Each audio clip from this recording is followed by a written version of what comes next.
ವಿ4 ನ್ಯೂಸ್ಗೆ ಸ್ವಾಗತ ಹೇಳ್ತಾ ಇದ್ದಾನೆ. ಕತೆ ಕಾರಣ. ಕೆಲವರು ಉಪವಾಸ ಮಾಡ್ತಾರೆ, ಕೆಲವರು ಉಪವಾಸ ಇರ್ತಾರೆ, ಕೆಲವರು ಉಪವಾಸ ಬೀಳ್ತಾರೆ. ಉಪವಾಸ ಬೀಳುವುದು ಯಾವುದೇ ಊಟ ಅಥವಾ ಆರ್ಥಿಕ ಲಭ್ಯತೆ ಇಲ್ಲದಿರುವುದರಿಂದ. ರಾಜಕೀಯದಲ್ಲಿ ಅಧಿಕಾರ ಇಲ್ಲದಿದ್ದರೆ ಕೆಲವರಿಗೆ ಉಪವಾಸ ಇದ್ದಂತೆ ಇರ್ತದೆ. ಇನ್ನು ಕೆಲವರು ಉಪವಾಸ ಬೀಳ್ತಾರೆ, ಬೇರೆಯವರ ಕಾರಣಕ್ಕೆ ಉಪವಾಸ ಬೀಳ್ತಾರೆ. ಇನ್ನು ಕೆಲವರು ಹೊಟ್ಟೆ ತುಂಬ ತಿನ್ನುವಷ್ಟು ಇರ್ತದೆ, ಹೊಟ್ಟೆ ಕೆಟ್ಟೋಗ್ತದೆ, ಆವಾಗ ಉಪವಾಸ ಮಾಡ್ತಾರೆ ಅಥವಾ ದೇವರ ಭಕ್ತಿಯಿಂದ ಉಪವಾಸ ಮಾಡ್ತಾರೆ. ರಾಜಕೀಯದಲ್ಲಿರುವವರು ಕೂಡ ಉಪವಾಸ ಮಾಡ್ತಾರೆ.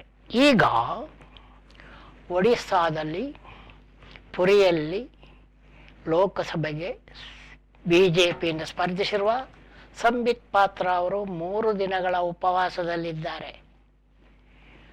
ಯಾಕೆ ಅವರು ಉಪವಾಸ ಮಾಡ್ತಾ ಇದ್ದಾರೆ? ಅವ್ರಿಗೇನು ಕಾಸಿಲ್ವಾ? ಕಾಸುಂಟು, ಮತ್ತು ಇನ್ಯಾಕೆ ಉಪವಾಸ ಮಾಡ್ತಾ ಇದ್ದಾರೆ? ಅವರು ಉಪವಾಸ ಮಾಡ್ತಾ ಇರೋದು ಭಾಷಣ ಮಾಡುವಾಗ ಮಾಡಿದ ತಪ್ಪಿನಿಂದಾಗಿ. ಏನು ತಪ್ಪು ಹೇಳಿದ್ರು ಅವರು? ಮೋದಿ ಕೂಡ ಜಗನ್ನಾಥನ ಭಕ್ತ ಎನ್ನುವಂಥ ಘೋರ ಅಪರಾಧವನ್ನು ಅವರು ಮಾಡಿದ್ದಾರೆ. ಜಗನ್ನಾಥ ಕೂಡ ಮೋದಿಯ ಭಕ್ತ, ಮೋದಿಯವರು ಕೂಡ ಜಗನ್ನಾಥನ ಭಕ್ತ ಅಂತ ಹೇಳಬೇಕಾಯಿತು. ಆದರೆ ಅವರು ಪುರಿಯ ಜಗನ್ನಾಥ ಕೂಡ ಮೋದಿಯ ಭಕ್ತ ಅಂತ ಹೇಳಿದ್ದಾರೆ. ಇದು ಬಾಯಿ ತಪ್ಪಿ ಹೇಳಿರ್ಬೋದು, ಕೆಲವು ಸರ್ತಿ ಬಾಯಿ ತಪ್ಪಿ ಏನಾದರೂ ಹೇಳ್ತಾರೆ. ಆದರೆ ದೇವರ ವಿಷಯದಲ್ಲಿ ಭಕ್ತರೇ ಬಾಯಿ ತಪ್ಪಿದರೆ ಹೇಗೆ?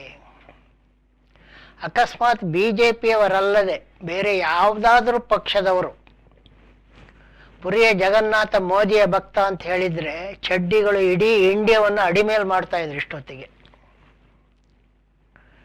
BJP ಪಕ್ಷದ ಹೊರತಾಗಿ ಬೇರೆ ಯಾವುದೇ ಪಕ್ಷದ ಒಬ್ಬರು ದೇವರೇ ಮೋದಿಯ ಭಕ್ತ ಅಂತ ಹೇಳಿದರೆ ಸಂಘ ಪರಿವಾರದವರು ಇಷ್ಟು ಹೊತ್ತಿಗೆ ಇಡೀ ಭಾರತವನ್ನು ಅಡಿಮೇಲು ಮಾಡಿ ಹಿಂಸಾಚಾರ ನಡೆಸ್ತಾ ಇದ್ರು. ಆದರೆ ಸಂಘ ಪರಿವಾರದ BJPಯ ಸಂಬಿತ್ ಪಾತ್ರ ಪುರಿಯ ಜಗನ್ನಾಥನೇ ಮೋದಿಯ ಭಕ್ತ ಅಂತ ಹೇಳಿದ್ರೆ ಯಾರು ಉಸಿರೇ ಬಿಡ್ತಾ ಇಲ್ಲ. ಯಾಕಂದರೆ ಇವರ ದೇವರು ಕೂಡ ಇವರ ಅನುಕೂಲಕ್ಕೆ ತಕ್ಕಂತೆ ಇರುವುದು. ದೇವರುಗಳು ಕೂಡ ಇವರ ಅನುಕೂಲಕ್ಕೆ, ಇವರ ರಾಜಕೀಯದ ಅನುಕೂಲಕ್ಕೆ ಮಾತ್ರ ಇರುವುದು. ಜನರ ಅನುಕೂಲಕ್ಕೆ ದೇವರುಗಳಿಲ್ಲ. ಅದೇನೇ ಇರಲಿ, ಪ್ರಾಯಶ್ಚಿತ್ತಾರ್ಥ ಅವರು 3 ದಿನಗಳ ಉಪವಾಸವನ್ನು ಮಾಡುವುದಾಗಿ ಆ ಉಪವಾಸ ವ್ರತದಲ್ಲಿ ತೊಡಗಿದ್ದಾರೆ.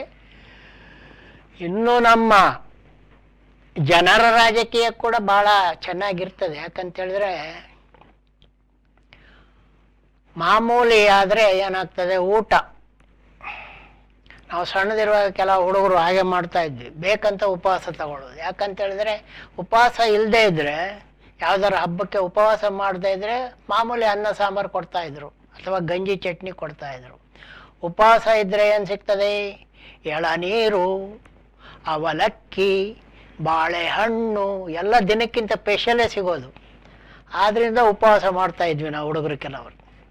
ಅದೇ ಥರ ಉಪವಾಸ ಮಾಡುವಂಥ ಮೋದಿಯವರು ಹೇಳ್ತಾ ಇದ್ರು, ಯಾರನ್ನು ಬಿಡುವುದಿಲ್ಲ, ತಿನ್ನಲು ಬಿಡುವುದಿಲ್ಲ, ತಿನ್ನುವುದಿಲ್ಲ ಅಂತ ಹೇಳಿದರು. ಆದರೆ ಇವಾಗ ಮೋದಿಯವರ ಕಾರಣಕ್ಕೆ ತಿನ್ನಲು ಇದ್ದರೂ ಕೂಡ ಸಂಬಿತ್ ಪಾತ್ರಕ್ಕೆ ತಿನ್ನಲಿಕ್ಕೆ ಆಗುವುದಿಲ್ಲ. ಯಾಕಂದರೆ 3 ದಿನ ಉಪವಾಸ. ಆದರೆ ಉಪವಾಸ ಮಾಡುವವರು ಅನ್ನದ ಬದಲು 1 ಡಜನ್ ಬಾಳೆಹಣ್ಣು, 1 ಸೇರು ಅವಲಕ್ಕಿ, 1 ಡಜನ್ ಎಳನೀರು, ಆಮೇಲೆ ಇವನ್ನೆಲ್ಲ ತಿಂದು 1 ಚೆಂಬು ಹಾಲು ಕುಡಿದ ಮೇಲೆ ಅವರು ಉಪವಾಸ ಎಂಥದ್ದು?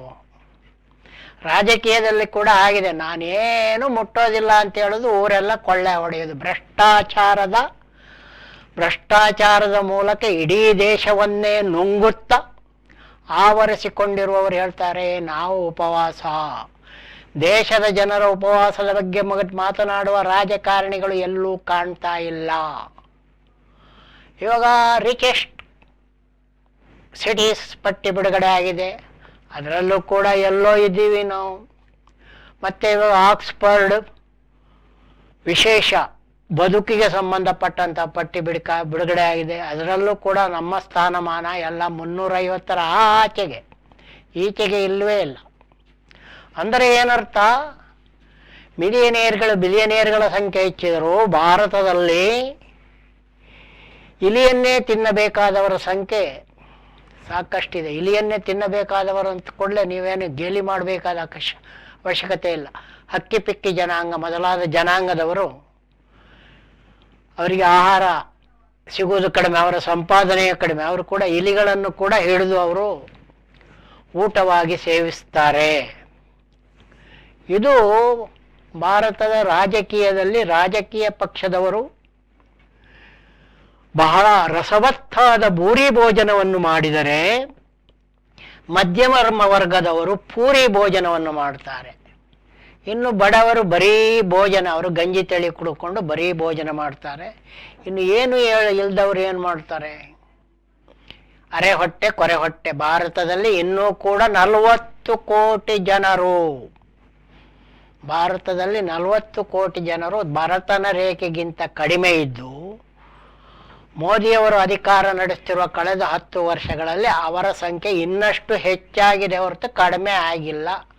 ಆದರೆ ವಿಚಿತ್ರ ಏನು ಗೊತ್ತು, ಕಳೆದ 10 ವರ್ಷಗಳಲ್ಲಿ ಬಡವರ ಪ್ರಮಾಣ ಹೇಗೆ ಹೆಚ್ಚಾಗಿದೆಯೋ ಬಿಲಿಯನೇರ್ಗಳ ಪ್ರಮಾಣ ಕೂಡ ಹೆಚ್ಚಾಗಿದೆ. ಬಿಲಿಯನೇರ್ಗಳು ಕೂಡ ಹೆಚ್ಚಾಗಿದ್ದಾರೆ. ಆದರೆ ಬಿಲಿಯನೇರ್ಗಳು ಹೆಚ್ಚಾದಾಗ ರಾಜಕೀಯವಾಗಿ ಬಡವರ ಪ್ರಮಾಣ ಕಡಿಮೆ ಆಗಬೇಕಿತ್ತಲ್ಲ, ಅದು ಕಡಿಮೆ ಆಗಿಲ್ಲ, ಅದು ಕೂಡ ಹೆಚ್ಚಾಗಿದೆ. ಮೋದಿಯವರೇ ಹೇಳಿದಾಗೆ ಹೆಚ್ಚು ಮಕ್ಕಳು ಮಾಡ್ತಾರೆ. ಪಾಪ ಮೋದಿಯವರ ಅಮ್ಮನೇ 8 ಮಕ್ಕಳನ್ನ ಎತ್ತಿದ್ರು, ಏನು ಮಾಡ್ಲಿಕ್ಕೆ ಆಗೋದಿಲ್ಲ. ಇವೆಲ್ಲವನ್ನು ನೋಡುವಾಗ ಇವಾಗ ಮೋದಿಯವರು ಇನ್ನೊಂದು ವಿಷಯ ಹೇಳಿದ್ದಾರೆ. ಅಂಬೇಡ್ಕರ್ ಇಲ್ಲದೆ ಇದ್ದರೆ ನೆಹರೂರವರು ಮೀಸಲಾತಿಯನ್ನು ದಲಿತರಿಗೆ ಕೊಡುವುದಿಲ್ಲ ಅಂತ ಚುನಾವಣಾ ಪ್ರಚಾರದಲ್ಲಿ ಹೇಳಿದ್ದಾರೆ.